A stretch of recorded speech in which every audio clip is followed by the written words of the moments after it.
Hello and नमस्कार। आज आपके बीच में एक ऐसी शख्सियत से मैं आप सभी को रूबरू करवा रहा हूँ जिसने संघर्ष को, स्ट्रगल को खुद चुना।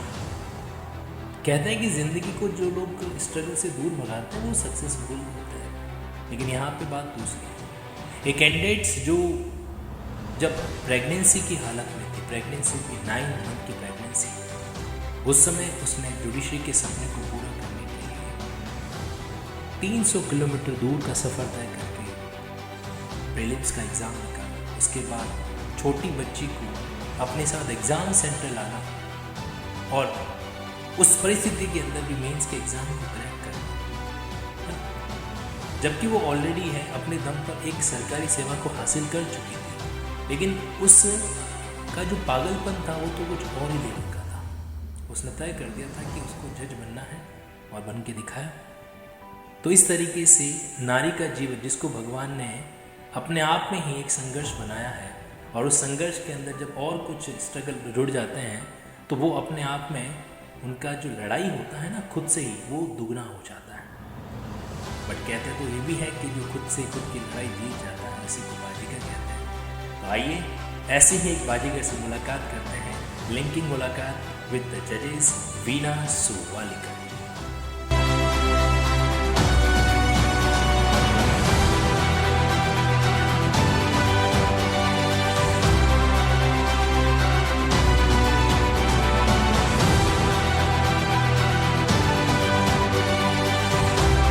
हेलो एंड नमस्कार। हाँ जी, स्वागत है आप सभी का। मैं हूं तनसुख पालीवाल और आज फिर आपके बीच में एक बेहतरीन पर्सनैलिटी के साथ में उपस्थित हूं।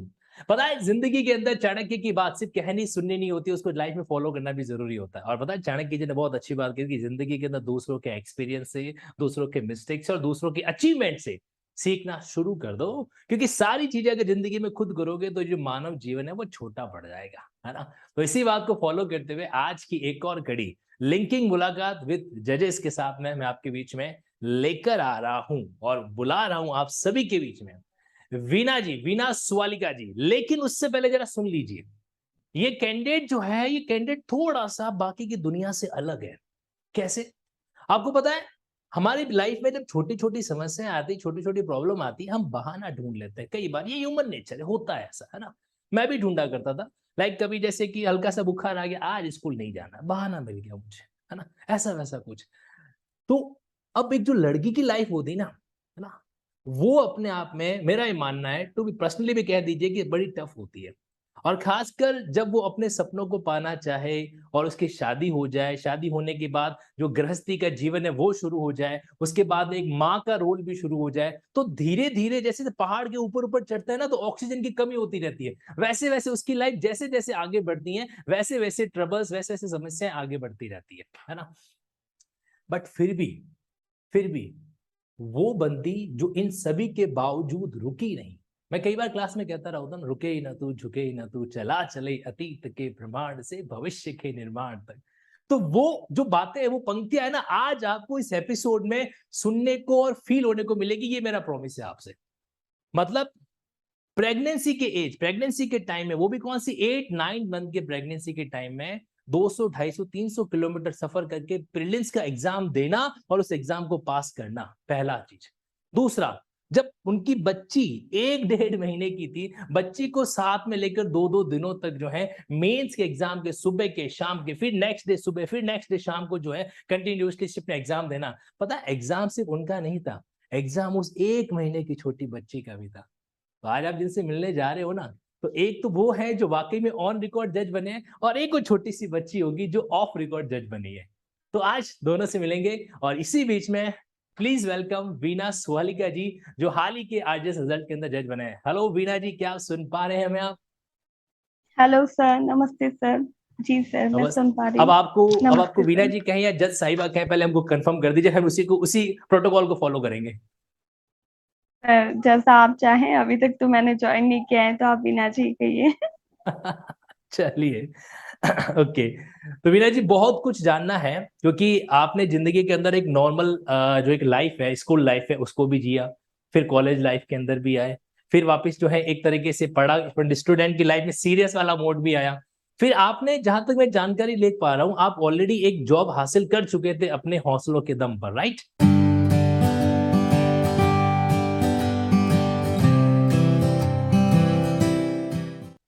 Yes sir. और वो सर आपके एक्चुअली जून। मैंने एक हाँ। जॉब में सिलेक्शन नहीं, सिलेक्शन तो मेरा बहुत सारी जॉब में हुआ था, 4-5 हम्म। जॉब में सिलेक्शन हुआ था।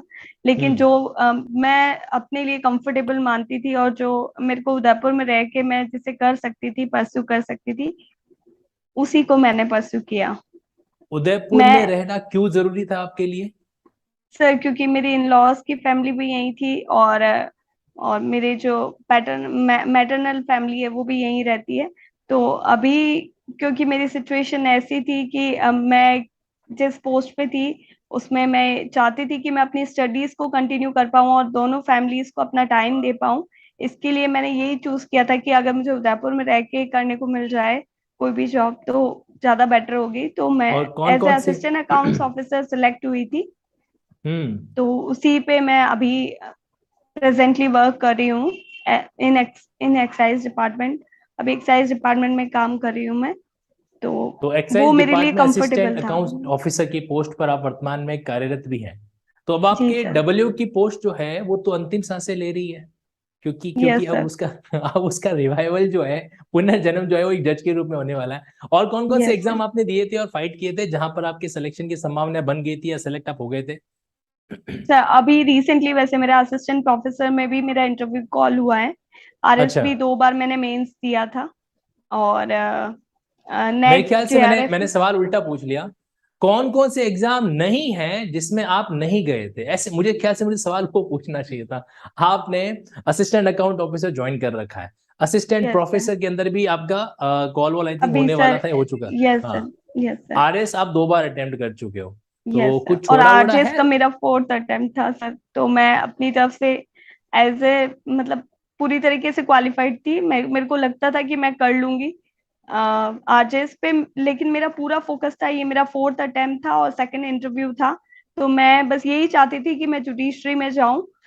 लेकिन घर वालों का ये इंटरेस्ट था कि मतलब यहाँ पे रह के अगर तुम पहले कर सकती हो तो यहीं कर लो। इसलिए मैंने एक बार उनकी सेटिस्फेक्शन के लिए कि भाई हाँ मेरी गवर्नमेंट जॉब है, और वो सेटिस्फाई थे, उनको लगता था कि ये इकोनॉमिकली इंडिपेंडेंट है, इसका खर्चा ये उठा सकती है, इतना तुम एक बार कर लो, उसके बाद तुम अपने जो भी तुम्हारा एंड गोल है उसको अचीव करने के लिए तुम अपना जो भी एफर्ट है वो करना। तो मैंने कहा ठीक है। तो इसलिए मैंने एक बार ज्वाइन कर लिया था। वैसे उस समय मेरी मेरी इच्छा यही थी कि मैं जुडिशरी के लिए प्रिपरेशन करूं। मैं सिलेक्ट हो गई थी तो मैं ज्वाइन नहीं करना चाहती थी, लेकिन क्योंकि मेरे फादर नहीं थे तो मेरे ब्रदर ने मुझे यही मोटिवेट किया कि देखो तुम अपना अगर इकोनॉमिक एक्सपेंसेस खुद बेयर करती हो तो आज तुम खुद स्टैंड कर पाओगे हर जगह और तुम्हें खुद को अच्छा लगेगा। तो मैंने कहा ठीक है। जब जॉब आई है तो बोलते हैं जब सामने कोई जॉब हो तो हमें उस अपॉर्चुनिटी को ठुकराना नहीं चाहिए, एक बार उसे एक्सेप्ट कर लो, फिर आगे देखना। वीना जी, 3-4 सवाल आपसे जानना चाहता हूँ, और कुछ सवाल जो है वाकई इमोशन से भरे हुए भी हैं, और मैं पर्सनल इसलिए भी जानना चाहता हूँ कि कई ऐसे गर्ल्स कैंडिडेट है जिनकी लाइफ उस दौर से गुजर रही है जिसका जिक्र आपने अभी किया। यस थोड़ी देर सर। पहले आपने बताया कि जब कहीं कहीं शादी वादी हो जाता है तो आपको सबको बैलेंस करके चलना पड़ता है। ससुराल यस सर। ससुराल वालों की तरफ से बैलेंस करना पड़ता है, पियर वालों की तरफ से बैलेंस करना पड़ता है। तो क्या वाकई में ये लड़की की जिंदगी का टफ टाइम होता है या वो उसकी सिर्फ साइकोलॉजी है? पहले तो मुझे इसका आंसर चाहिए। सर प्रैक्टिकली तो बहुत टफ होता है क्योंकि आप एक कंफर्टेबल जोन में अपने मदर या पेरेंट्स के घर पे रहते हैं, और फिर आप जब आप किसी भी नए माहौल में ढलने के लिए जाते हैं तो वहां पे सारी सिचुएशन बिल्कुल अलग होती है। जैसा आपका घर का माहौल होता है वैसा वहां बिल्कुल कभी नहीं होता है। तो आपको हर चीज को एडजस्ट करना पड़ता है, समझना पड़ता है, सबकी मेंटेलिटी को समझ के उनके अकॉर्डिंग आपको बिहेवियर करना पड़ता है, उनकी जो नीड्स हैं उनको भी फुलफिल करना पड़ता है। आपकी नीड्स वहां पे बहुत पीछे हो मतलब जाती हैं। ये सिर्फ साइकोलॉजी नहीं है, ये सच है। Yes sir. ये सिर्फ तो सर। साइकोलॉजी नहीं है। तो जितने यस भी सर। कैंडिडेट्स अभी इस प्रोग्राम को देख रहे हैं, ध्यान से सुन लीजिए। अगर आपके परिवार की कोई महिला कैंडिडेट्स अगर किसी भी एग्जाम की, सिर्फ जुडिशरी की बात नहीं कर रहा हूँ, किसी भी एग्जाम की अगर तैयारी कर रही है, तो कहीं कहीं जो है उसके मेंटल लेवल को भी अपने ऊपर अप्लाई करके जरूर देखना। क्योंकि वो वाकई में कहते हैं ना एकदम बिचधार मझधार के अंदर ईश्वर ने तो उसका जो है निर्माण किया ही कुछ इस तरीके से है कि वो पता नहीं कितने परिवारों को बैलेंस करते हुए चलती है और कितने रोल को जो है अदा करती है। दूसरा सवाल मीना जी मेरा आपसे ये है कि आपने कहा कि इकोनॉमिकली इंडिपेंडेंट होना चाहिए, जो आपकी आपके ब्रदर ने आपको एक बात बताई। आपके फादर साहब कब छोड़ के चले गए थे आप लोगों को? सर मैं तो तब सेकंड क्लास में ही थी, तो मेरे मदर और ब्रदर ने ही मुझे मतलब पूरा मोटिवेट किया, बड़ा किया। और जो मेरी सारी एजुकेशन जो शादी से पहले हुई वो उन्होंने उनके मोटिवेशन से ही हुई। और मेरी मदर बहुत ज्यादा स्ट्रांग थी, क्योंकि वो ज्यादा पढ़े लिखे नहीं थे, फिफ्थ तक ही पढ़ पाए थे। तो जब मेरे फादर एक्सपायर हुए तो उनके पास कोई जॉब अपॉर्चुनिटी एकदम उन्हें नहीं मिल पाई थी। तो उन्होंने हमेशा यही मोटिवेट किया कि लाइफ में कोई भी सर्कमस्टांसेस आ जाए तो तुम्हारी मतलब एजुकेशन ऐसी होनी चाहिए कि तुम कहीं भी स्टैंड करो, वहीं से स्टैंड कर लाइन सको, शुरू हो जाए। मतलब शुरू कि हो तुम जाए। इतनी स्ट्रांग होनी चाहिए कि तुम्हें इतना स्ट्रांग होना चाहिए कि लाइफ में कभी भी कोई भी हर्डल आए तो तुम उससे डरो नहीं, उसको फेस करके आगे बढ़ सको। मैं पता है मैं आप सभी लोगों को जितने भी कैंडिडेट सुन रहे हैं अभी आपको एक वास्तविकता रूबरू दिखाना चाहता हूँ। शायद आपको नहीं पता होगा लेकिन आपके सामने जो कैंडिडेट्स बोल रही है ना, वो अपने एक्सप्रेशन तो अभिव्यक्त कर रही है आपके सामने, साथ ही साथ उनका जो लेफ्ट हैंड है वो अपनी बच्ची को भी संभाल रहा है। ये शायद आप नहीं देख पा रहे होंगे लेकिन इस कैमरे के पीछे, हाँ वीना जी मैं सही हूँ? क्योंकि अभी जैसे ही छोटी आपकी गुड़िया ने जैसे ही क्या कहते किलकार मारी थी कि ओ ये क्या कर रहे हो, तब आपने इमीडिएटली हाथ को ले जाकर उनको एकदम, है ना, क्या कहते हैं कि उसको हाँ, पुचकार आया एकदम उसको शांत करा दिया। हाँ तो सर, ये वो मेरे पास ही खेल रही है। देखो यही यही चीज होती है, पता भी नहीं चलता है, साथ साथ दूसरी जिम्मेदारियां भी जो ऑटोमेटिकली निपटी चली जाती है। तो जिंदगी के अंदर ऐसा भी दौर आया वीना जी जब आपको लगा कि थोड़ा सा कि पापा की कमी महसूस हुआ हो? हम्म। सर, सर मेरी मदर बहुत स्ट्रांग थी। उन्होंने छोटा मोटा जो भी जैसे भी हमारे घर की सिचुएशन को हैंडल करके मुझे हमेशा मोटिवेट किया, और मुझे किसी भी चीज की कमी नहीं होने दी। मुझे याद नहीं है कि मैंने कोई चीज अपनी मम्मी से मांगी हो और मुझे मना कर दिया हो, क्योंकि वो जानते थे कि मैं हमेशा कोई जेन्युइन चीज ही मांगती थी। मुझे पता था कि जितनी जरूरत है उतनी चीज ही हमें चाहिए। वो चीज अगर मिल जाए वही काफी होता है। तो मैंने हमेशा वही चीज का डिमांड किया और उन्होंने हमेशा फुलफिल किया। देखो मुझे कभी कमी तो महसूस नहीं हुई। शादी के बाद जरूर लगता था कि फादर नहीं है मतलब घर में ऐसा।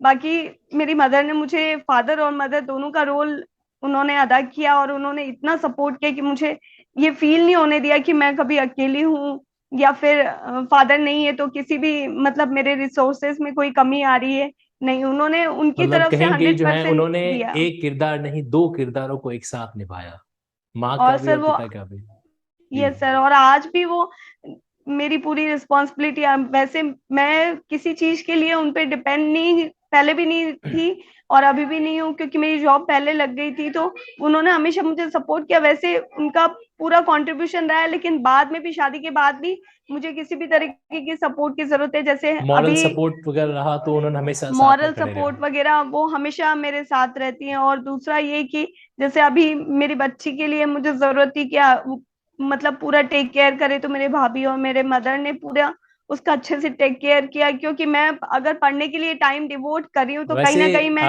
वैसे अपना। मीना जी आपको शायद जानकारी है ना हो, शायद हमारे ऑडियंस को भी पता नहीं हो, लेकिन इनकी माताजी से मुलाकात का सौभाग्य मुझे प्राप्त हो गया था मेंस एग्जाम के दौरान, जब जोधपुर में आपका एग्जाम सेंटर था, करेक्ट? यस जोधपुर में सर। आपका एग्जाम सेंटर था तो उसमें आपके लाइफ पार्टनर, आपके हस्बैंड और साथ ही यस साथ सर। आपके मदर दोनों वहां यस पर सर। आए थे, और हाथों के अंदर छोटी सी फूल सी गुड़िया हो। आप यस एक सर। तरफ एग्जाम वहां पे दे रहे थे और बाहर वो दोनों जो है एग्जाम इधर दे रहे थे। अभी आपके साथ में यस है सर। आपकी माता जी, मैं सभी लोगों को उनसे मिलवाना चाहूंगा, यस सर, मैं बुलाती हूँ सर। Please please. और मैं आपको पूरे, आप सभी लोग ध्यान से सुनिएगा मेरी बात को, ये वाकई में जो माँ है ना इसका कैरेक्टर अदर अलग ही टाइप का होता है। मेरे को अभी तक याद है एकदम यूं मेंस के एग्जाम के बीच के टाइम में एकदम यूं इस तरीके से वो बोलता है ना बच्चों को हिलो, ऐसे ऐसे खिलाने वाला पूरा का पूरा रोल वो प्ले कर रहे थे ताकि उनको जो है दिक्कत नहीं आए। तो हमारे बीच में, नमस्कार, सादर प्रणाम। आपको याद है मुलाकात हुई थी अपनी नमस्ते छोटी सी? नमस्ते। आपको वो याद है पूछे जब हम आपको जोधपुर याद आए है थे? क्या? याद है मेरे को। भूले तो सब नहीं हो? याद है। आपका चेहरा देखते ही मुझे याद आ गया। अरे वाह, और हमारे साथ में छोटी सी गुड़िया भी है, एकदम मस्त तरीके से खेलते हुए। तो कुल मिला के बिटिया को आपने जज बना ही डाला, रुकवाया नहीं कहीं। और वीना जी, शायद आप तो उसमें एग्जाम दे रहे थे, लेकिन उस समय आपकी माँ ने जो रोल प्ले किया ना वहां पे, सुन पा रहे हैं आप मुझे? Sir 1 minute. Yes.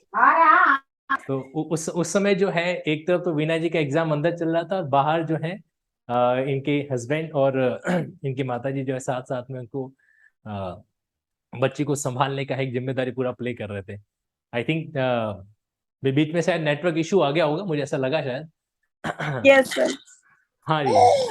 Sir actually मैंने ईयरफोन लगा रखे तो उनको आपकी आवाज नहीं आ रही थी, इसलिए वो आपको रिप्लाई नहीं कर पा रहे थे।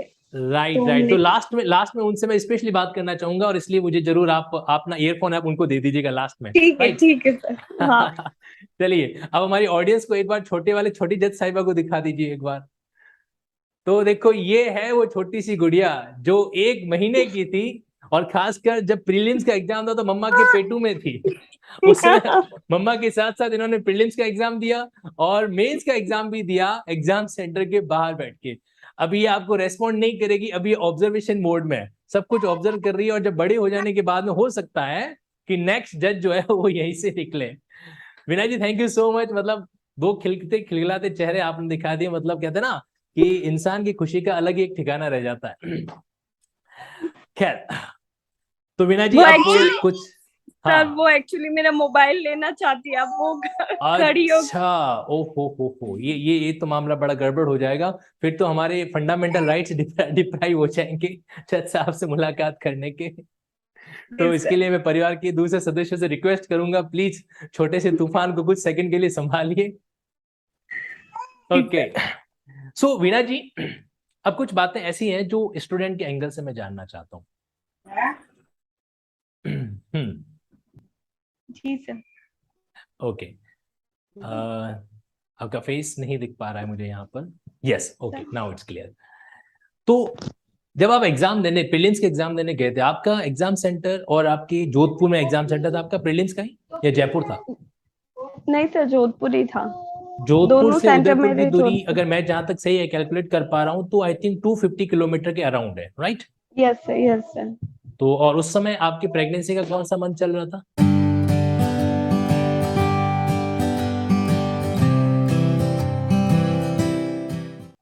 सर मेरा 9 मंथ लग गया था, 2 डेज हो गए थे। तो घर वालों ने सारे डॉक्यूमेंट वगैरह, जो मेरी फाइल्स थी डॉक्टर की, वो सब पूरा प्रिपेयर करके पैक करके फिर हम लोग आए थे एग्जाम देने के लिए।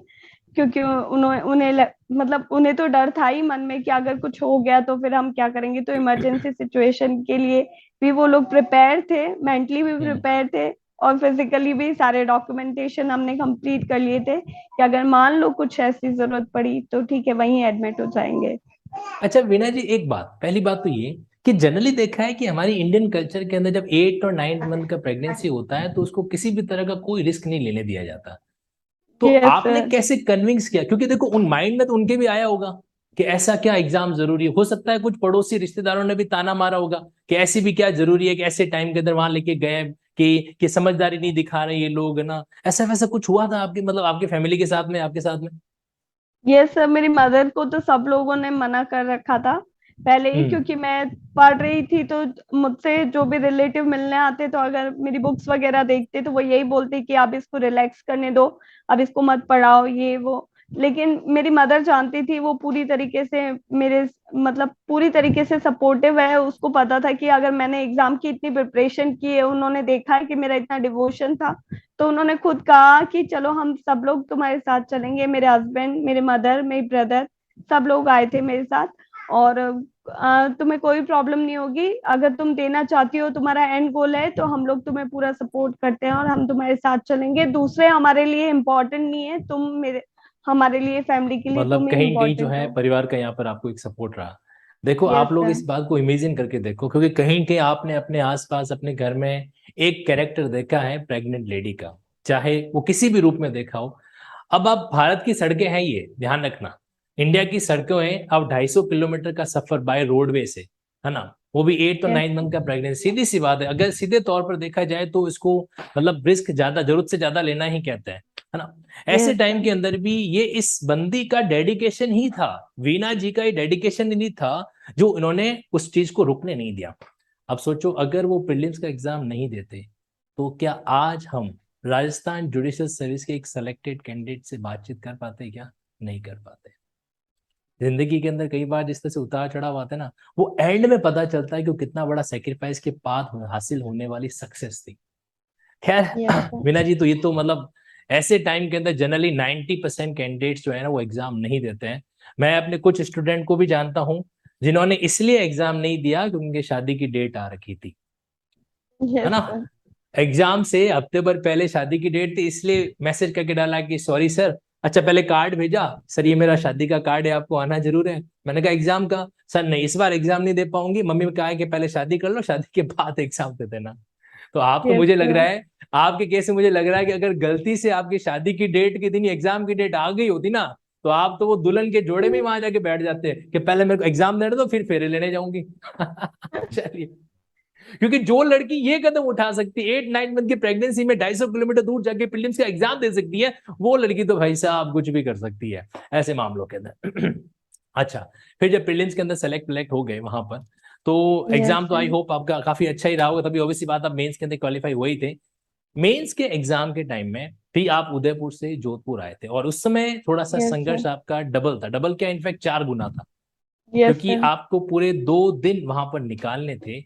और Yes, उस sir. समय आप तो फ्री थे, लेकिन कहीं कहीं जो आपकी छोटी सी बच्ची जो शायद 1 महीने की थी उस समय, या 1 या 1.5 महीने की है, राइट। Yes, sir. फिर उस समय कैसे मैनेज किया, उस समय कैसे कन्विंस करना रहा घर वालों को, या सेम चीज जो घर वाले साथ में थे, घर वालों ने बोला बेटा तू तो लड़, टेंशन मतलब हम साथ में।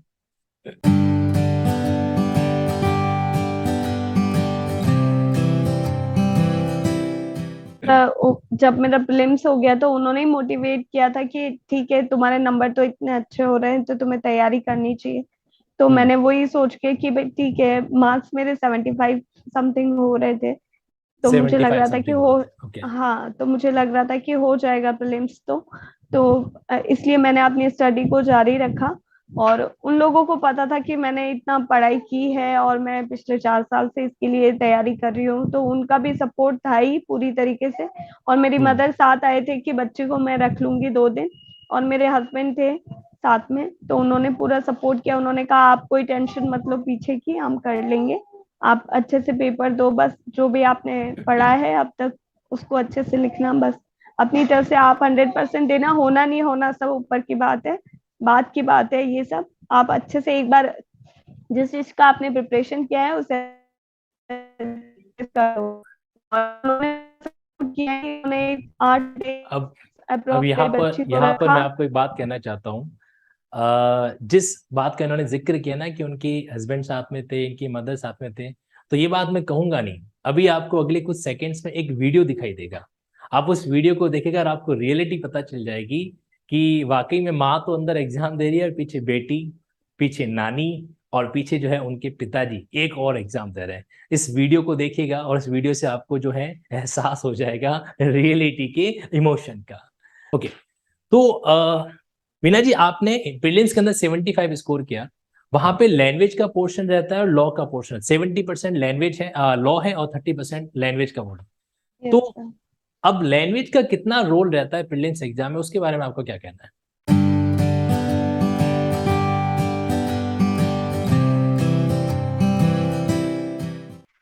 तो उसमें बहुत रोल रहता है, बहुत ही ज्यादा मैं कहूँ तो। अगर आप 30 में से 25 अप्रोक्स या 25+ अगर आप स्कोर करते हैं, तो आपको लॉ का जो प्रेशर होता है वो आपके ऊपर अपने आप कम हो जाता है।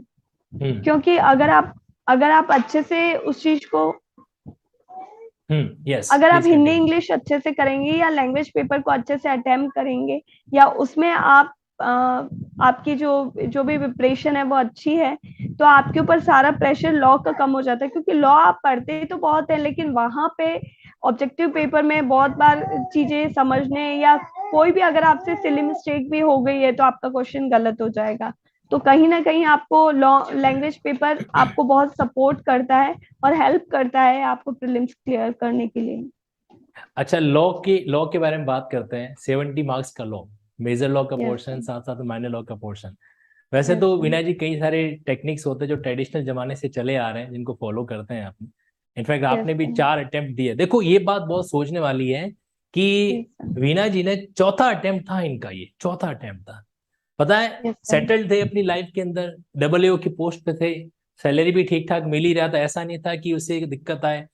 फिर यस भी सर सब। इन्होंने अपना एफर्ट नहीं छोड़ा। ये हम सब लोगों के लिए सीखने वाली बात है। देखो करना है तो फिर करना है ना, करना है तो फिर करना है। चौथा अटेम्प्ट था, ये चाहते तो 2-3 अटेम्प्ट के बाद भी खुद को रोक सकते थे। लेकिन हाँ, लाइफ में साइकोलॉजिकल लेवल लेने के लिए दूसरा एग्जाम क्लियर कर दिया ताकि आप थोड़ा सा इकोनॉमिकली इंडिपेंडेंट रहे, लेकिन अपने मेन गोल को नहीं छोड़ा। और अब मेरे ख्याल से वीना जी कोई आपको उदयपुर से बाहर जाने से रोकेगा तो नहीं। अब तो हाँ कोई नहीं सर, रोक सकता। अब कोई नहीं रोकेगा सर। और वही कोई सर। दूसरी पोस्ट होती तो हो सकता है शायद रोके, लेकिन यहाँ पर संभावना नहीं होती है। Yes sir. अब वो घर वाले, सारी फैमिली खुद ही अपने आप में मेंटली प्रिपेयर्ड है कि मुझे बाहर जाना है। चलिए, ये बात भी अपने आप में परफेक्ट रहता है। तो वीना जी, जब लॉ की पढ़ाई को हम तरीके से देखते हैं तो कई एफर्ट तरीके अप्रोच होती है लॉ को पढ़ने का। एक ट्रेडिशनल यस। अप्रोच ये भी होता है कि हम सेक्शन को 1 2 3 4 वे में एंगल चलाए जाएं और शुरू से लेकर एंड तक पहुंचे।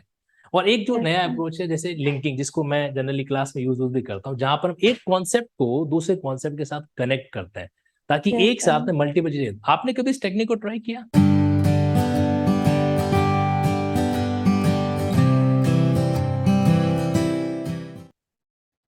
यस सर, काफी चीजों में आपकी जो यूट्यूब पे कुछ क्लासेस थी वो भी मैंने देखी। और रिलेट करने के लिए और चीजों को लर्न करने के लिए लिंकिंग करना जरूरी है। पढ़ते तो सब हैं सारी चीजें, अब हम्म। सारी चीजें याद हो ये जरूरी नहीं होती, लेकिन अगर हम उसे किसी भी चीज से लिंक कर देते हैं या कनेक्ट करते हैं या रिलेट करते हैं तो वो हमें ज्यादा अच्छे से याद रहती है। और हमारे एग्जाम की डिमांड होती है कि हमें चीजें याद रहे और हम उसे अच्छे से रिकॉल कर पाए। तो सर ये टेक्निक बहुत ही हेल्पफुल है। और ये मॉडर्न टेक्निक है, तो आगे भी जो भी स्टूडेंट्स प्रिपरेशन कर रहे हैं मैं उनके आपको लिए यहाँ ये पर एक बहुत चीज जरूर हेल्पफुल दिखाना होगी। चाहूंगा वीना जी, क्योंकि क्या है, यस समय सर। के साथ साथ मैं अपने लाइफ में एक्सपेरिमेंट भी करते रहता हूँ। तो एक चीज आपको यहाँ पर मैं दिखा रहा हूँ, देखिए।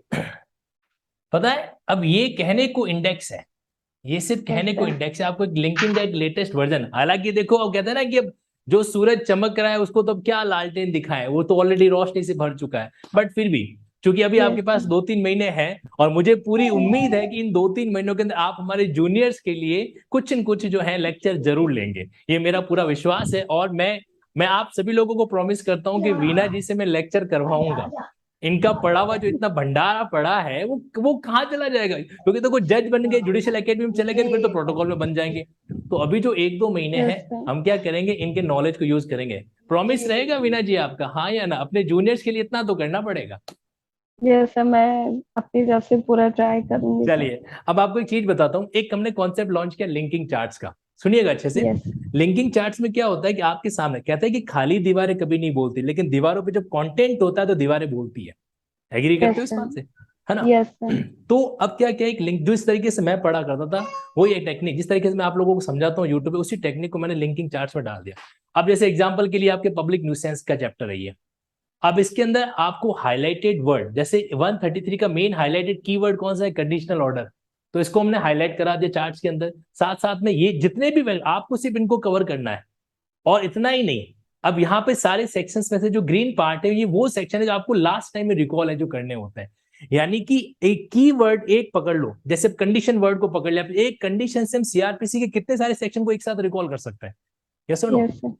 एक कंडीशन वर्ड आ गया, उसको सारा अक्सर एप्लाई। तो ये एक चीज जरूर साथ में और लॉन्च हुई है। अब आप लोग जल्दी जज बन गए, इसलिए शायद आप इसका तो आनंद नहीं ले पाएंगे, लेकिन हाँ, सर्टेनली। मैं आपको एक बात बताना चाहती हूँ कि प्लीज मैंने प्लीज। खुद अपने बैरेक में जो भी इंडेक्स था उसको मैंने हाईलाइट कर रखा था, और मैं हर चीज हाईलाइट करके ही पढ़ती थी, क्योंकि मुझे तभी याद होता था। मैंने इवन मेरे जो नोट्स थे खुद के, उसमें भी मैंने सारे की पॉइंटर्स को हाईलाइट कर रखा था। उससे आपके माइंड में एक इमेज क्रिएट हो जाती है और वो इमेज आपको हमेशा याद रहती है जैसे ही बिल्कुल आप इसका उस वर्ड को इसका वाकई बहुत उस फर्क वर्ड को पड़ता है। और देखते हैं। साथ साथ में यस सर। अब जैसे यहाँ पे देखिए, अब एक वर्ड आपने लिया यहाँ पे विड्रॉवल, जैसे देखिए सेक्शन 34 में विड्रॉल वर्ड आ गया। अब ये एक विड्रॉल आपके सेक्शन 224 में भी है, विड्रॉल ऑफ चार्जेस। एक सेक्शन आपके 257 के अंदर विड्रॉल ऑफ कंप्लेंट, यही सेक्शन आपके 322 में विड्रॉल ऑफ प्रोसिक्यूशन। तो एक शब्द हमें क्या कर सकता है, चार बातों को क्या कर उसी टाइम रिकॉल है जो करा सकता है। तो वो जो टेक्निक स्टूडेंट यूज करता है ना, उसी टेक्निक को इसी लिंकिंग चार्ट में एक साथ डाल दिया ताकि वो समय सीधा बच जाएगा, है ना। और सडनली जैसा आप बदले, अच्छा एक चीज एग्री करते हो कि यूट्यूब वाकई में उन कैंडिडेट्स के लिए जो किसी कारण से फीस अफोर्ड नहीं कर पाते या किसी कारण से बड़ी बड़ी कोचिंगों को नहीं जा पाते, उनके लिए हेल्प कर सकता है आज के टाइम के अंदर? बहुत हेल्प करता है सर। सारी आज के समय में जितना कंटेंट यूट्यूब पे है स्टडी से रिलेटेड, और भी सारी चीजों, बहुत सारी चीजों का कंटेंट है यहाँ। लेकिन आप किस कंटेंट को यूज करते हैं या आपके लिए क्या बेनिफिशियल है, ये आपको चूज करना होता है। और बहुत सारी इतनी अच्छी अच्छी चीजें हैं जो आपको, आपके जो भी आपका एंड गोल है, चाहे आरजेएस है या फिर आरएस है या फिर आईएएस है, कोई भी मतलब आप उनको काफी एग्जाम के लिए सपोर्ट जो प्रिपेयर अपने कर आप में रहे कर हैं, जाता है। हर चीज के लिए सर। छोटे स्टूडेंट जो कॉलेज स्टूडेंट है या स्कूल वाले जो भी स्टूडेंट्स हैं, उनके लिए भी बहुत सारी चीजें हेल्पफुल है। तो ये डिपेंड करता है कि पर्सन कैसे यूज करता है कंटेंट को। पता है मीना जी, अगर मुझे कोई स्टूडेंट के एंगल से एक सवाल पूछे ना कि यूट्यूब का स्टूडेंट की जिंदगी में क्या सबसे बड़ा अंतर आया, तो मेरा जवाब यहाँ पर ये जरूर होगा कि जिस तरीके से मोबाइल पे अपन कॉल क्या करते थे पहले, पता है आपको रेटें लगती थी 15 रुपए 1 मिनट, 30 रुपए 1 मिनट। अब लगता है अब अनलिमिटेड कर दिया है ना। अब आपका पर मिनट कोई चार्जेस नहीं। क्यों हुआ ऐसा? क्योंकि मोबाइल इंडस्ट्री में आपस में कंपटीशन रहा वगैरह वगैरह, वैसा का वैसा अब यूट्यूब पर हो रहा है। जो कोचिंग इंस्टीट्यूट पहले कभी भी अपने लेक्चर्स यूट्यूब पे नहीं डालते थे, कहीं न कहीं जो है अब वो अपने लेक्चर्स डालते हैं, और इसका फायदा उन स्टूडेंट को मिल जाता है जो कहीं की पढ़ नहीं पाते वगैरह वगैरह, कोचिंग स्टूडेंट की फीस पे नहीं कर पाते वगैरह, उस एंगल से। अच्छा, एक और बात जो जेन्युइनली जानना चाहता हूँ, ये मेरे एक प्रयास भी रहा था, मैं चाहता हर भविष्य के अंदर कोचिंग इंस्टीट्यूट इस बात के लिए आगे आए, जब आरजेएस मेंस के एग्जाम होते हैं तो उस समय अगर थोड़ा सा अरेंजमेंट करवाने में कोचिंग इंस्टीट्यूट एक कदम आगे बढ़ा है तो बच्चों के लिए कितनी वो सहूलियत हो सकती है, इसके बारे में आपका क्या कहना है?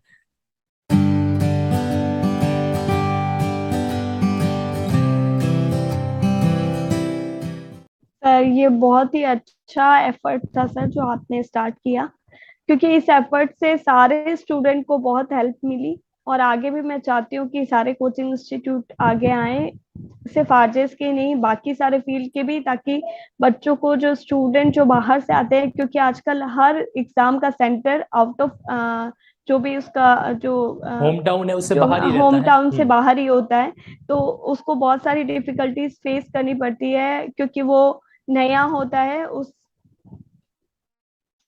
यस, बिल्कुल क्लियर है। आपकी आवाज आ रही है हमारे तक, आप कंटिन्यू रखिए। Yes sir. सर जो होम टाउन से बाहर आने के बाद उसके लिए ये काफी डिफिकल्ट हो जाता है कि नए शहर में जाके उसको एग्जाम देना है, उसको सेंटर का भी पता नहीं होता है, गूगल से या फिर लोगों से पूछ के वो जाता है। तो अगर उसको थोड़ी सी फैसिलिटी वहां मिल जाती है सेंटर के आसपास, तो उसके लिए बहुत चीजें कन्वीनियंट हो जाती है। जो अब जैसे आरजेएस में 2 एग्जाम्स मेंस में एक साथ होते हैं, बीच का गैप होता है, तो उस टाइम को मैं अच्छे से यूटिलाइज कर पाई आपकी वजह से। क्योंकि वो टाइम अगर मैंने अपने बच्चे को भी अच्छे से फीड भी करवाया और जो भी उसकी नीड्स थी उसको पूरा किया, और बाकी जो भी मुझे हाफ एन आवर भी मिला होगा तो मैंने उसको पढ़ के जो भी मेरा रिवीजन था उसको अच्छे से कर पाई मैं। क्योंकि अगर उस टाइम का यूटिलाइजेशन सही होगा तो आप जाके, आपका माइंडसेट और आपका कॉन्फिडेंस लेवल हाई रहता है। और कुछ नहीं, पढ़ा तो आपने पहले भी होता है और सब प्रिपरेशन आपकी पहले ही होती है, लेकिन वो आपको वो कॉन्फिडेंस टाइम देता है, आपको वो टाइम। मेंटल पीस रहना बहुत जरूरी होता है, उस समय यस सर। एकदम तो मानसिक रूप उस से अपन समय को अगर शांत आप, अगर आपके साथ कुछ हेक्टिक या कोई सिचुएशन नहीं होती है तो वो आपके लिए बहुत बेनिफिशियल हो जाता है। अगर आपके साथ अच्छा, कोई भी ऐसी आपने सिचुएशन। आपने एक्सपेक्ट किया था कि जब आप जोधपुर पहुंचेंगे एग्जाम देने के लिए तो वैसा वैसा कुछ अरेंजमेंट ऑलरेडी हो रखा होगा, आपने एक्सपेक्ट किया था?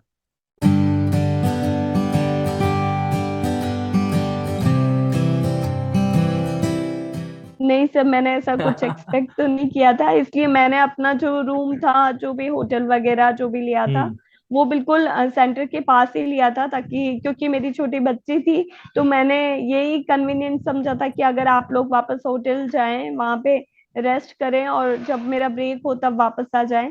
तो लेकिन उनको वहां जाना ही नहीं पड़ा, उन्होंने आपने जो अरेंजमेंट किया था वहीं वो लोग रुक गए थे, क्योंकि आना जाने से बहुत बेटर यही परेशानी था कि होती वहां है पे। क्योंकि यस यूनिवर्सिटी के सर। अंदर आप 2 किलोमीटर का रास्ता आपको तय करना पड़ता है यस। वहां से। Yes exactly sir. चलिए वीना जी, कुछ बातें और भी आपसे जानना चाहता हूं मैं। मेंस के एग्जाम के पॉइंट ऑफ व्यू से अगर देखा जाए तो 3 घंटे क्या पर्याप्त होते हैं पेपर को पूरा अटेंड करने के लिए? सर पर्याप्त तो नहीं होते, पर आपको करना पड़ता है, हर चीज को आपको एडजस्ट करना पड़ता है, हर आंसर को आपको लिमिट में लिखना होता है।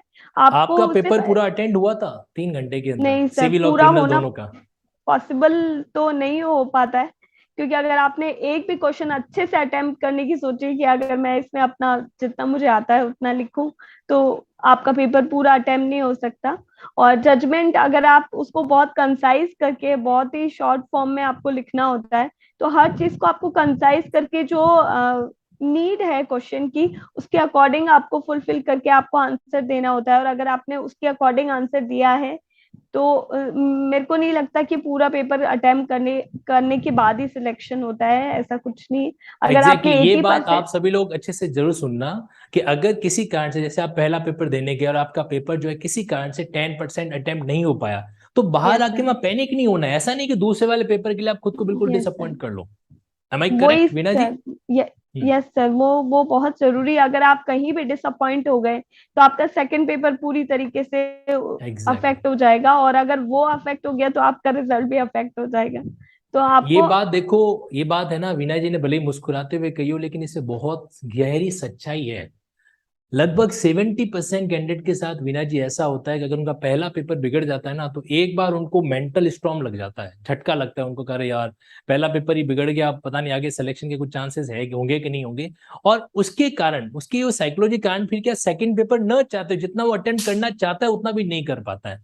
तो यस इसलिए सर। देखो वीना जी, आपका भी सिविल पेपर पूरा अटेंड नहीं हो पाया था, कितना छूटा था अगर आपको थोड़ा बहुत नहीं याद है सर। तो? सर मैंने भी जजमेंट, जो दोनों ऑर्डर जो जजमेंट आए थे वो मैंने दोनों आधे आधे किए, तो वो तो कंप्लीट हुए नहीं थे कंप्लीट मेरे। नहीं हो पाए थे आपके, नहीं, है ना, तो लगभग मैंने तो कह बाकी सकते हैं सारे।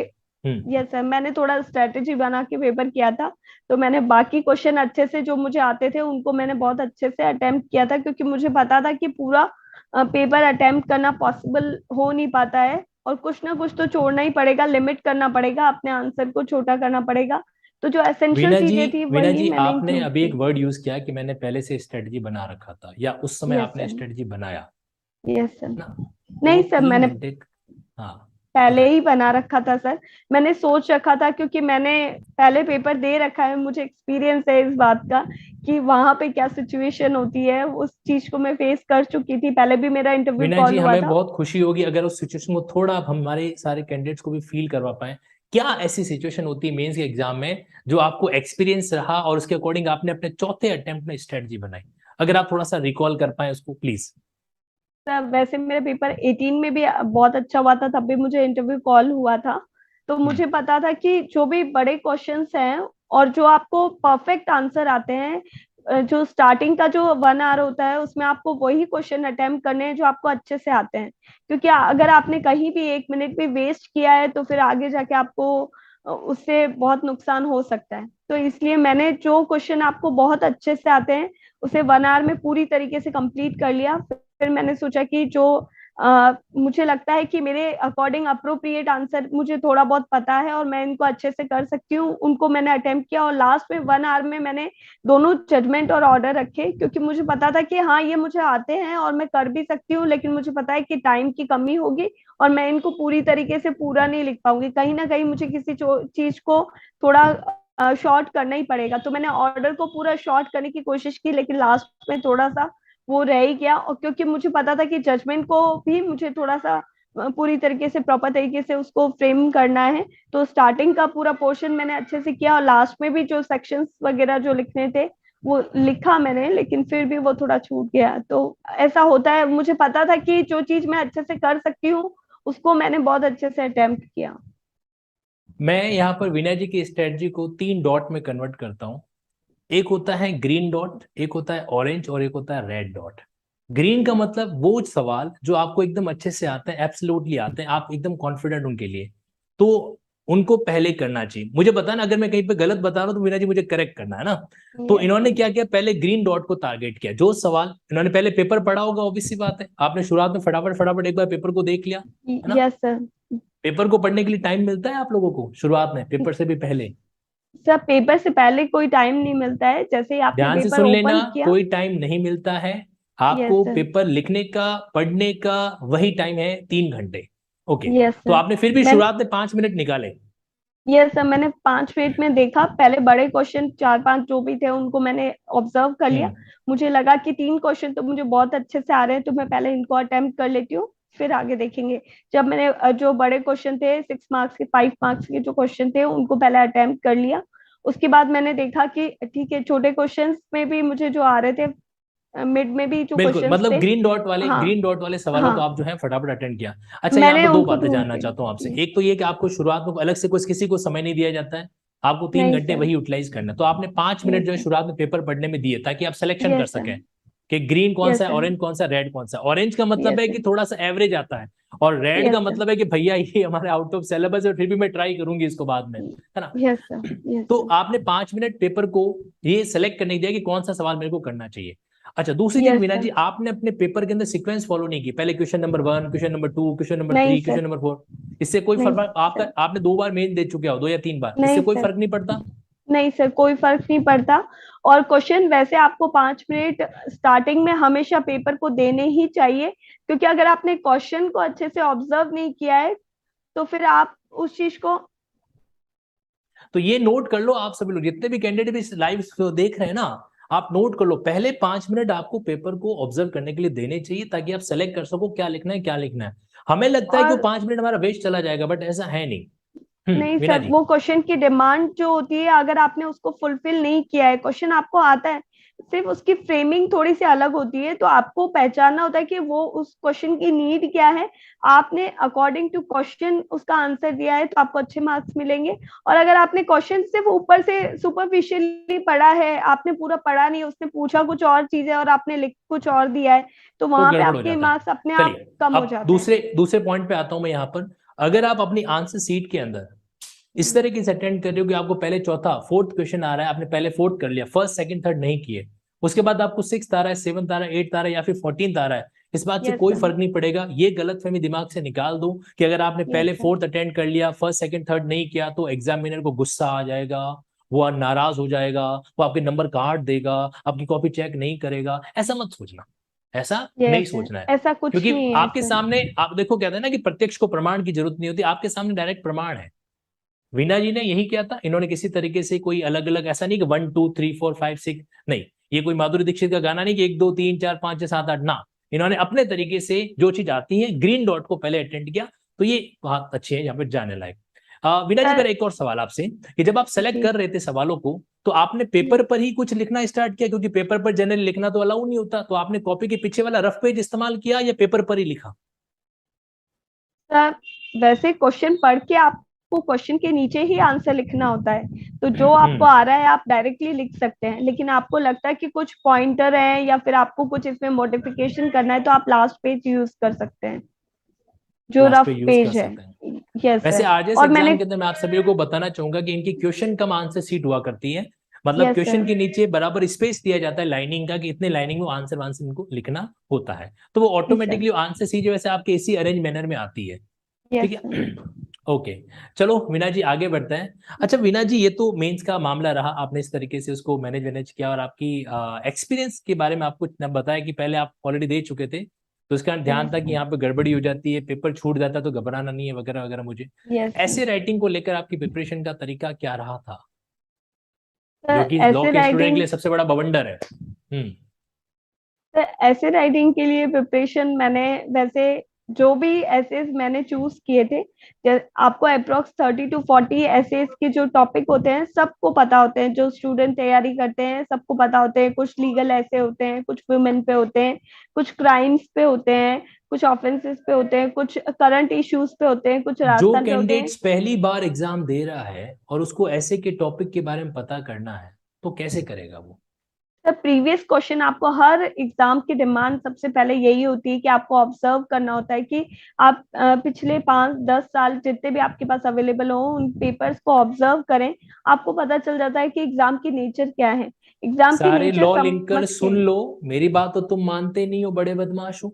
इसलिए जज साहिबा की बात मान लेना। मैंने कहा था ना प्रीवियस ईयर पेपर सबसे पहले देखने, तो इन्होंने सबसे पहले यही कहा है, और आप लोगों के लिए भी जरूरी है। अब नहीं माने तो मैं इनके पास में रिट पिटिशन लगा दूंगा। आई बात समझ में? ठीक है, हाँ वीना जी माफी चाहूंगा, प्लीज कंटिन्यू। सर उसके बाद जब आप ऑब्जर्व करते हैं तभी आप एग्जाम की नेचर को समझ पाते हैं कि इस एग्जाम की डिमांड क्या है, क्या चीज यहाँ पे पूछी जाती है, कैसे पूछी जाती है। वो सब चीजें आपको पेपर ऑब्जर्व करने के बाद ही पता चलेगी, और आपको पता चलेंगे कि इससे रिलेटेड और टॉपिक और क्या हो सकते हैं। अगर आप कुछ एक टॉपिक देखते हैं या 2-3-4 टॉपिक आप ऑब्जर्व करते हैं प्रीवियस पेपर में, तो उसके आसपास के टॉपिक भी आप अपने आप समझ जाते हैं कि क्या हो सकते हैं।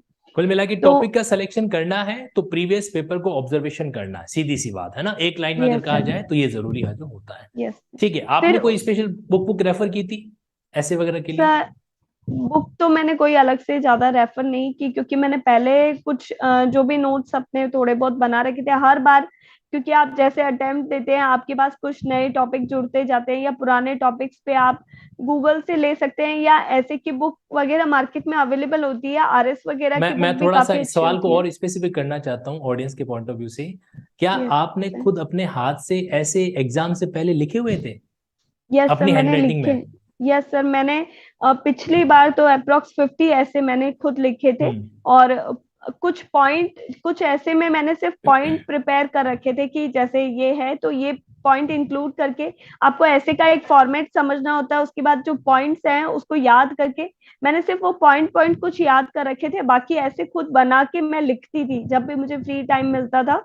जब भी मुझे लगता था कि नहीं मुझे ऐसे में कुछ प्रिपरेशन करनी है, तब मैंने अच्छा हाफ एन आवर या 1 आवर वीणा भी जी, कर एक लिखा एक है। हमारे विनोद का सवाल है। विनोद साइड में सुन रहा है ना? विनोद विनोद सवाल पूछना चाह रहा है कि वीणा जी अगर अपने लिखे हुए ऐसे मुझे बेचना चाहे तो मैं कितनी कीमत समझूं? ये उनका सवाल है। आप चाहे तो इस आंसर को मना कर सकते हैं, हाँ। तो मैं अपना मटेरियल वैसे अब मैं मतलब वो सिर्फ मेरा मटेरियल था क्योंकि मैंने प्रिपरेशन करी तो वो मैं ना बेचना देखो, चाहती हूँ ना मैं किसी को गौर से देना देख लो, चाहती हूँ। गौर से देख लो। यहाँ पर कहते हैं कि जज बड़ा उदार होता है, लेकिन अपने हैंड रिटन मटेरियल के बारे में जज उदार नहीं होता है।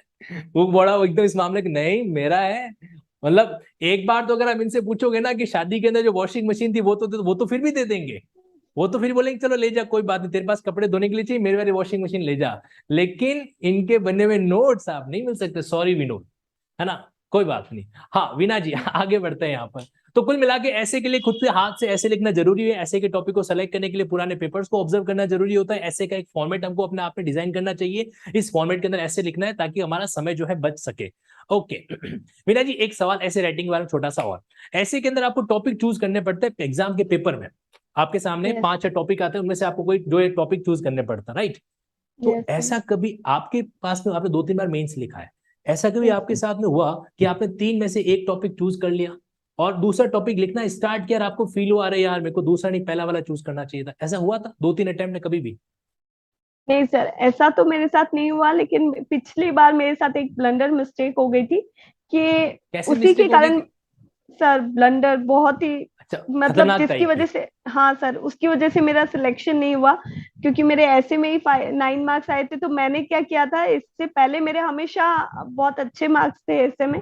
तो और मैंने ये सोचा वो कि ऐसे मिस्टेक में क्या मुझे, थी? वो मिस्टेक क्या थी? आपने हमको एक्साइट कर दिया, ब्लंडर मिस्टेक थी, वो मिस्टेक क्या थी जल्दी सर बताइए। वही बता रही हूँ कि हाँ। मैंने हमेशा जो ऐसे सब लोग सिलेक्ट करते हैं, जो हमें ऐसे के टॉपिक देख के पता चल जाता है कि ये थोड़ा इजी ऐसे है, इस पे लोगों को कम आता है, या फिर ये बहुत कम लोग चूज करेंगे। तो मैंने ये सोचा कि मुझे पिछली बार मेरा इंटरव्यू में थोड़े से मार्क्स कम थे, तो मैंने सोचा कि मेरे को दोनों ऐसे में 5-5 मार्क्स बढ़ाने हैं, ताकि मैं इंटरव्यू पे डिपेंड ज्यादा नहीं रहूं। तो इसलिए मैंने मेहनत तो बहुत की, बहुत सारे ऐसे लिख के भी देखे। तो मैंने पिछला जो अटेम्प्ट था 19 वाला, उसमें ये सोचा कि जो टफ ऐसे आता है उसको मैं सिलेक्ट करके लिखूंगी। और हिंदी में मेरे साथ ये हुआ कि मैंने जो टफ टॉपिक था, मुझे लगता था कि जो लोग इस पे कोई भी ऐसे लिखना मतलब प्रेफर नहीं करता, वैसे ऐसे मैंने लिख दिए। तो एक मैंने सेकंड, तो मैं लिख यहाँ पर दिया। आपको बीच में रोक रहा हूँ, मैं यहाँ पे बीच में रोक रहा हूँ, ध्यान से यस सुनो। सर। इन्होंने किया किया इन्होंने एक खतरनाक तरीके से खुरापाती आइडिया लगाया कि यार एग्जामिनर को शायद वो टॉपिक अच्छा लगता होगा जिसपे कोई दूसरी दुनिया नहीं लिखती है ना। यस तो मैं सर। भेड़ यस चाल सर। नहीं चलूंगी, मैं खतरनाक वाला जो टॉपिक है वो चूज करूंगी और उसके ऊपर ऐसे लिखूंगी ताकि यस एग्जामिनर सर। इंप्रेस हो जाएगा। वो देखेगा "हाँ यार बच्ची कितनी मेहनती है, मतलब उसने खतरनाक वाले टॉपिक पर जो है ऐसे लिखा है"। तो ये आपने कर सर दिया, मैंने फिर क्या हुआ? सर मेहनत तो मैंने बहुत की, और मैंने अच्छा भी लिखा था मेरी तरफ से, लेकिन मेरे मार्क्स बिल्कुल अच्छे नहीं आए, और इसी वजह से मेरा सिलेक्शन नहीं हुआ था पिछली बार। तो फिर इस बार मैंने सोचा कि नहीं, जो पेपर की नेचर है या फिर जो एग्जामिनर की नेचर है, उसके अकॉर्डिंग जो सब लिखते हैं उसी को ज्यादा प्रेफर करना चाहिए। तो मैंने भी वही प्रेफर करके लिखा। तो इस बार मेरे हिंदी में 50 में से 34 मार्क्स हैं, और इंग्लिश में 30 मार्क्स हैं। अब आप लोगों को पता है, मैंने शुरुआत में कहा था, मैंने कहा था कि चाणक्य जी ने कहा था दूसरों के एक्सपीरियंस से सीखो। अब पता क्या है कि हो सकता है कि जो खुरापाती वीणा जी के दिमाग में 2019 में आई, वो हो सकता है 2023 में आपके दिमाग में भी आए। आपको भी लगे कि मैं भी ऐसा करूंगा, एकदम टफ वाला टॉपिक लेके जाऊंगा, एग्जामिनर को इम्प्रेस करूंगा। नहीं होते हैं एग्जामिनर इम्प्रेस, ध्यान रखना। ठीक है, इसीलिए जैसा इन्होंने कहा, पेपर का नेचर देख लो, और अगर आपको कोई ऐसा टॉपिक मिल रहा है जहां पर आप अच्छी प्रेजेंटेशन दे सकते हो तो वहां दे डालो। फिर ये मत सोचो कि टॉपिक खतरनाक वाला है, रेयर वाला टॉपिक है, कॉमन वाला टॉपिक है। Correct Veena ji? Yes sir. Okay, देखो ये बता रहा हूँ आपको, ये जो चीजें होती ना, बाजार के अंदर कितने भी पैसे फेंक दो नहीं मिलने वाली होती है। ये तो सिर्फ और सिर्फ इन्हीं लोगों से मिल सकती है जिन्होंने वाकई में चीज को फील किया है। अच्छा वीना जी, एक बात बताएं, ऐसे की बात भी कर ली, लॉ की बात भी कर ली, ह्यूमन नेचर होता है पता है, कई बार दबाव आता है, कई बार टेंशन आती है ना। मतलब किसी भी कारण से, कुछ भी किसी भी कारण हो सकता है। कई बार अब देखो, आप मैरिड हो तो हो सकता है पति पत्नी कई बार जो है, तुमने ये नहीं किया, तुमने वही होता है, ये हर एक के साथ, धीरू भाई अंबानी के साथ भी हुआ करता था, मुकेश अंबानी के साथ भी होता है, नरेंद्र मोदी जी बच गए क्योंकि वो अविवाहित है, बाकी सबके साथ होता है ना। तो ऐसा कुछ भी हुआ हो, अगर टेंशन वेंशन हो गई हो, पढ़ाई को लेकर टेंशन, जो भी हुआ हो, फिर उस समय खुद को टेंशन फ्री करने के लिए क्या करते थे?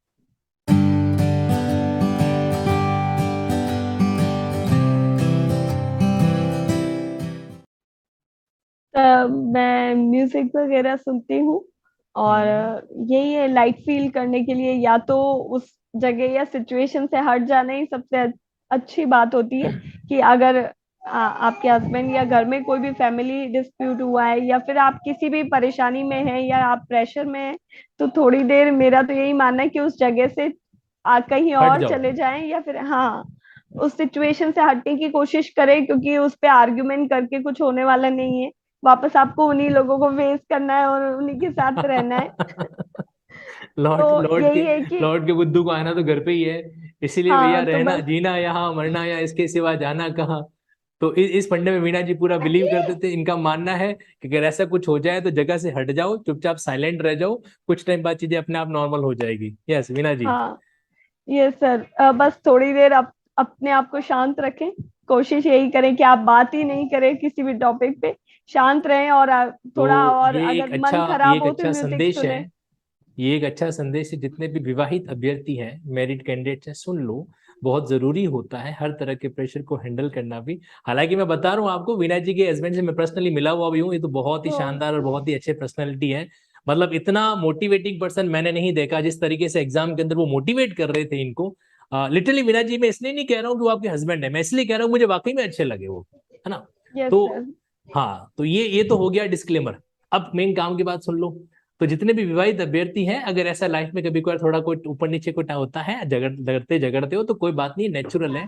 ऐसे टाइम में आप वीणा जी का टेक्निक अपना सकते हैं, चुपचाप साइड में चले जाओ, मामले को रफा दफा करो, लाइट सा म्यूजिक व्यूजिक सुन लो, और वापस आर्ग्यूमेंट मत करो, क्योंकि आपको घुमा फिरा के आना वहीं पर है। हाँ जी। तो यस अब गाना वाना आप सुना करते थे या सुनाते थे, क्या करते थे?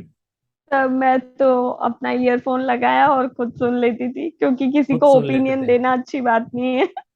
अच्छा, ओके। तो हालांकि आप सुनाना चाहें तो सुना भी सकते हैं, बट फिर भी कौन सा गाना था वो जिसको आप जनरली सुना करते थे ऐसे टफ टाइम के अंदर?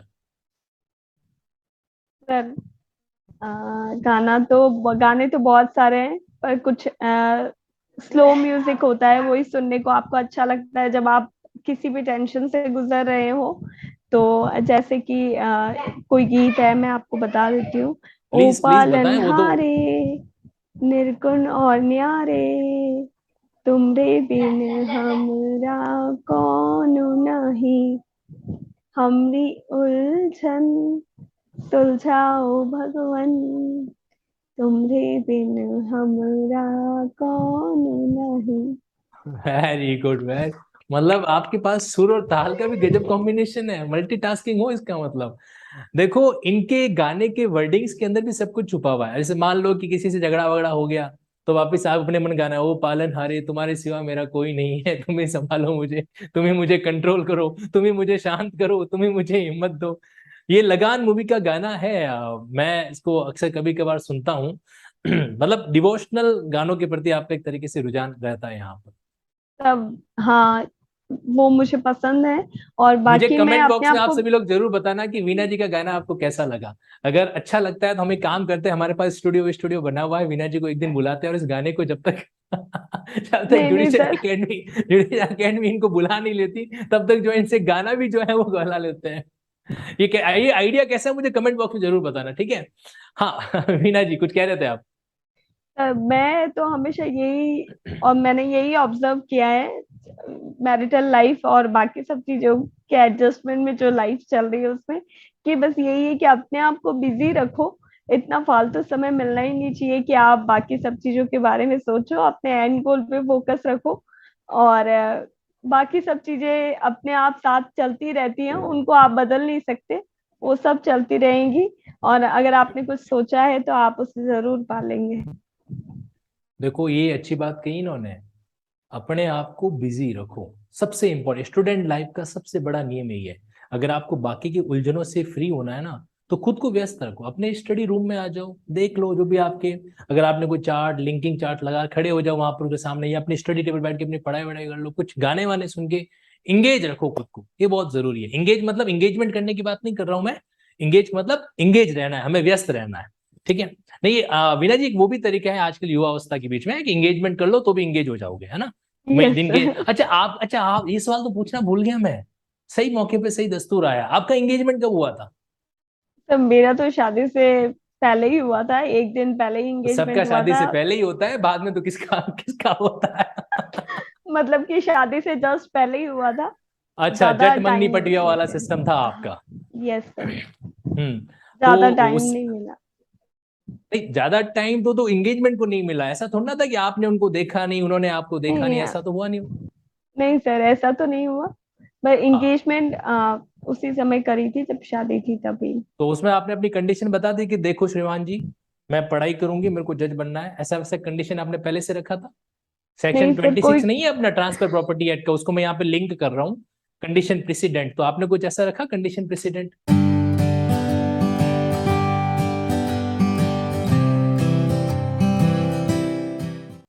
नहीं सर। या फिर condition requisite for initiation of proceeding. Chapter नहीं नहीं सर, चैप्टर क्योंकि 14 मुझे, सीआरपीसी।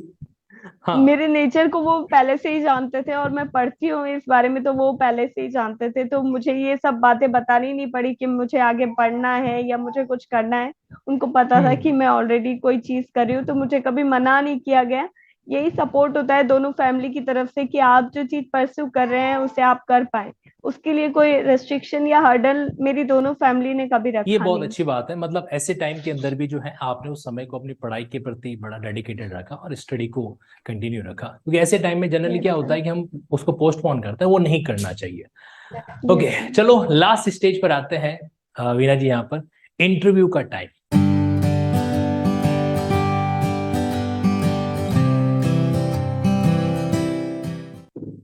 सबसे यस पहले सर। तो जब इंटरव्यू की डेट आया, आपका नाम आपने देखा कि मुझे क्वालिफाई कर दिया इंटरव्यू के लिए, थोड़ा खुशी का एहसास हुआ या नॉर्मल था, यस क्योंकि सर। पहले भी इंटरव्यू दे चुके थे आप।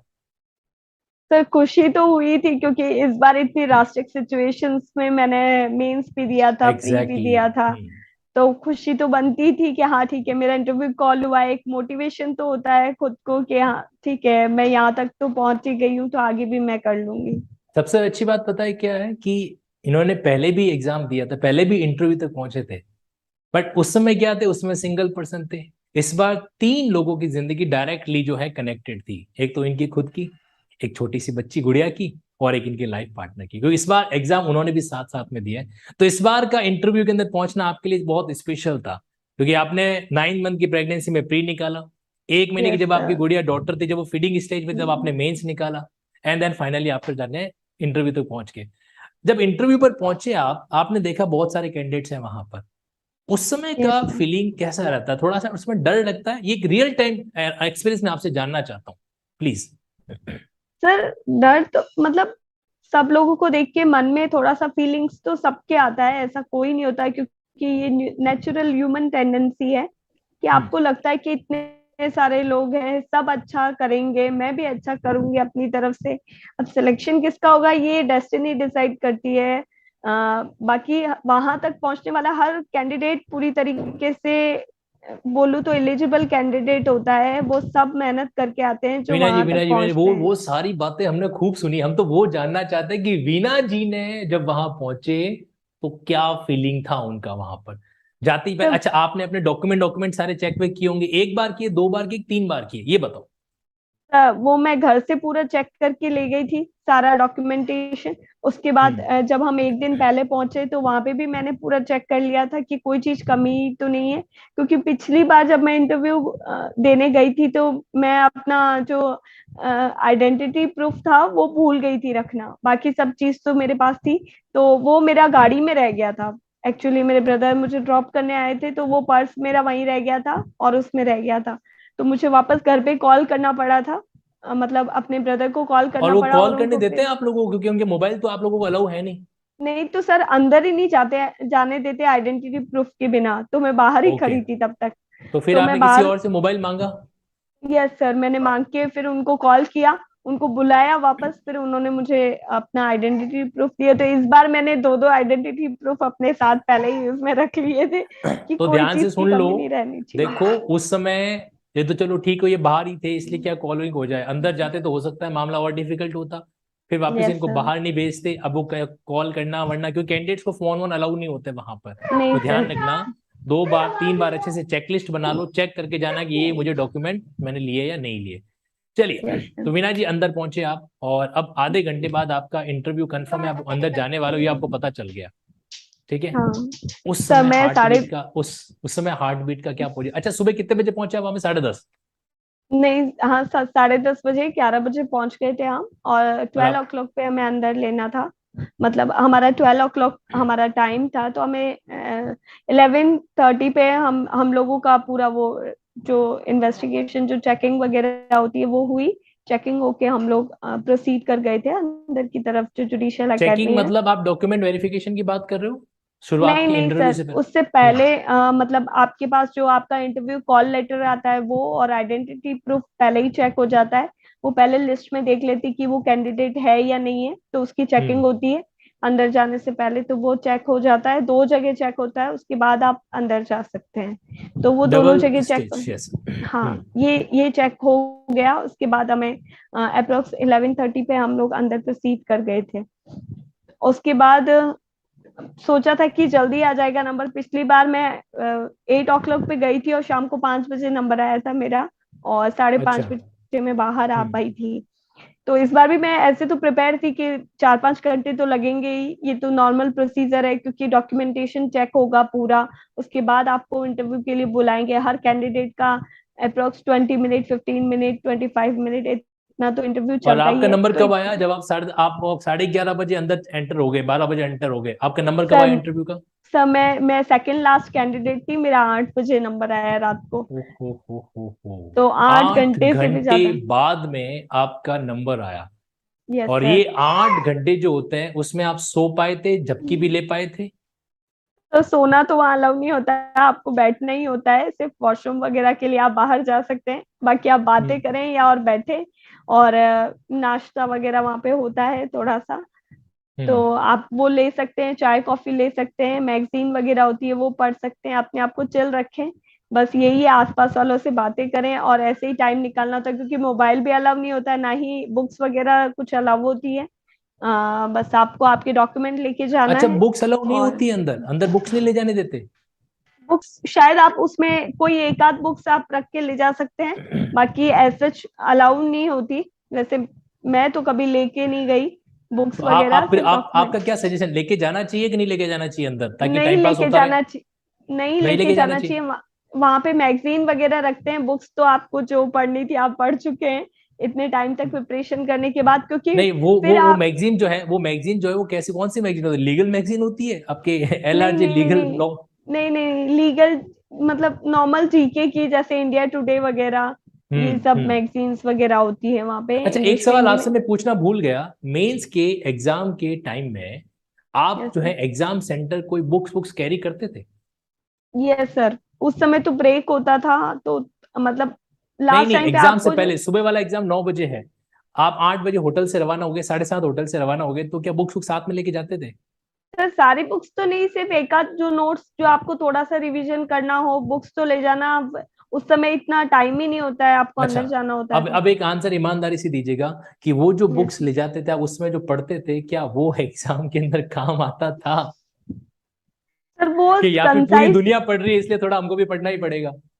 नहीं सर, वो अपने आप को इंगेज रखने के लिए होता है, ताकि आपके माइंड में ज्यादा थॉट्स नहीं आए, बस इसलिए हम्म। कि आप इधर उधर देखेंगे तो आपका जो कॉन्फिडेंस है वो कम होता है। मुझे ऐसा लगता है कि दूसरों को देख के एग्जाम से पहले थोड़ा सा नर्वसनेस आती है आप में, तो इससे बेटर होता है कि आप अपने आप को इंगेज रखें। मैं तो सिर्फ अपने आप को बिजी रखने के लिए, जो चीज मेरे को रिविजन करनी होती है या जो चीज मुझे देखनी है या मुझे इसीलिए लगता आप है कि उनको लेके जाते एसेंशियल थे। है। तो आज एक यस सिक्के सर। का दूसरा पहलू भी हमको पता चला। जनरली कैंडिडेट्स कहते हैं कि सर नहीं, हम नहीं लेके जाते हैं, क्योंकि फिर वो उल्टा हमें पैनिक कर देता है। बट आपका ये कहना है कि खुद को इंगेज रखने के लिए, ताकि आप जो है यस सर। डाइवर्ट नहीं हो इधर उधर, कॉन्फिडेंस यस लूज सर। ना करें, इसके लिए आप लेके जाते थे। अच्छा, यस सर। अब आखिरी पड़ाव है आज के इस सेशन का। Yes interview sir. के अंदर सवाल किस तरीके के रहे? तो मुझे हर तरीके के सवाल पूछे वहां पे। एक्चुअली मैं सीए हूँ, तो मुझे सीए से रिलेटेड आप कंपनी चार्टर्ड लॉ। अकाउंटेंट भी है? यस सर, मुझे उस पे भी क्वेश्चन तभी मैं पूछे। सोच रहा हूँ कि ये ओ पालनहारे वाला गाना कॉमन कैसे है। आज पता है, इतना डिटेल सेशन मैंने इसलिए भी इनके साथ में रखा है ताकि आप हर एक चीज को बारीकी से ऑब्जर्व कर पाए। क्योंकि देखो, एक होता है कैंडिडेट जो फर्स्ट अटेम्प्ट के अंदर चीजों को क्लिक कर जाए, और एक वो कैंडिडेट जो 3-4 अटेम्प्ट देने के बाद में क्या होता है, कनेक्ट जो होता है, मतलब आरजेएस के अंदर सेलेक्ट होता है, तो उनके पास में 3-4 अटेम्प्ट का एक अलग एक्सपीरियंस होता है। जैसा इन्होंने बताया, पिछली बार ऐसे को लेकर इन्होंने गड़बड़ी की टॉपिक सेलेक्ट करने में, इस बार उन्होंने इसका बहुत ध्यान रखा, है ना, एक ऐसे के फॉर्मेट के बारे में एक्स्ट्रा जानकारी दी। तो ये सारी चीजें होती है जो क्या करती है, वन बाय वन चीजों को कनेक्ट जो करती है, और जो कि कैंडिडेट के सीखने के लिए, जानने के लिए बहुत जरूरी है। हाँ जी, सर। नमस्ते। हाँ आवाज आ रही मेरी आपके पास? हाँ हाँ, आ रही सर, आ रही। मतलब देख लो, अब आपकी पोती जो है वो तो आधी जज बनी हुई है, पोती नहीं सॉरी, दोहिती, माफी चाहूंगा, दोहिती। हाँ, दो ही थी। हाँ तो मैं आपसे उसमें मुलाकात हुई थी मेरी एग्जाम के दौरान में, और अभी उसमें एकदम हाँ मुस्कुराता हाँ हुआ चेहरा है आपका। हाँ, सही है। और मैं अब ये जज बन गई, जो अब और ज्यादा मुस्कुराती हूँ मैं। हाँ, ये बिल्कुल सही बात है। उसमें तो उसमें मैं, आपने मेरी बकायदा बेटी पूरा, बहुत, हाँ बताइए। हाँ, पूरा सहयोग करा मैंने। और इसकी बेटी को भी अभी 7 महीने हो गए, मैं ही रखती हूँ ये अभी तक। तो इसकी हाँ, इसकी बेटी भी चाहती है और ना, कि इसको इनकी कहा बेटी भी तू तो चाहती है। पढ़ पढ़। हाँ हाँ, इसको कहती थी पढ़ तू, मैं सब काम कर लूंगी, तेरा सारा काम कर लूंगी। अच्छा, जब ये एग्जाम एग्जाम देने आए थे, तो उस समय हमारी तरफ से कोई हाँ, व्यवस्था, हमारी व्यवस्था में कुछ कमी रही हो तो माफ कोई करना कोई मुझे कमी नहीं रही सर, बहुत अच्छा दिया। ऐसी व्यवस्था कहीं नहीं, मैं कितनी जगह इसको परीक्षा दिलाने ले गई, पर ऐसी नहीं हाँ। थी कहीं। बहुत अच्छी थी व्यवस्था वहाँ।